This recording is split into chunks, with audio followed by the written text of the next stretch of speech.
ఈరోజు మా యొక్క నాచారం డివిజన్లో తార్నాక పక్కన అప్స్గూడ బ్రాంచ్ ఈరోజు ఇక్కడ బ్యాంక్ ఆఫ్ ఇండియా వారు ఈ యొక్క బ్రాంచ్ను ఓపెన్ చేయడం జరిగింది.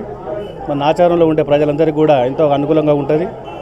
మరియు ఈ రోజులలో చాలామంది బ్యాంకుల వాడు కూడా మా దగ్గర 2-3 బ్యాంకులు ఉన్నాయి.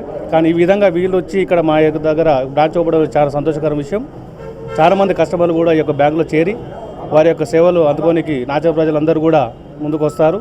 మరి ఈరోజు ఇక్కడ మమ్మల్ని పిలిపించి ఒక కార్పొరేటర్ స్థాయిలో నన్ను పిలిపించి ఈరోజు ఈ యొక్క గౌరవించినందుకు బ్యాంక్ ఆఫ్ ఇండియా వారికి కృతజ్ఞతలు తెలియజేస్తున్నాను. అదేవిధంగా మాకు ల్యాండెడ్ అయిన హౌస్ ఓనర్ మా బ్రదర్ గారు మా ఇక్కడ పిలిపించినందుకు కూడా వారి సహకారం ఇక్కడికి వచ్చాను నేను వారి విధంగా. కానీ ఒక బ్యాంక్ వారికి అందరికీ కూడా శుభాకాంక్షలు తెలియజేస్తున్నాను. రాబోయే రోజులలో కూడా ఇంకెన్నో బ్రాంచులు పెద్ద ఎత్తున చేసి ఈ యొక్క పేరు ప్రఖ్యాతలు గంచాలని కోరుకుంటున్నాను. నేను ఇప్పుడే బ్యాంక్ ఖాతా ఓపెన్ చేశాను. ఇక నాతో పాటు కూడా 100-200 మందిని కూడా ఇక్కడ చేర్పిస్తానని మీ యొక్క ద్వారా తెలియజేస్తున్నాను.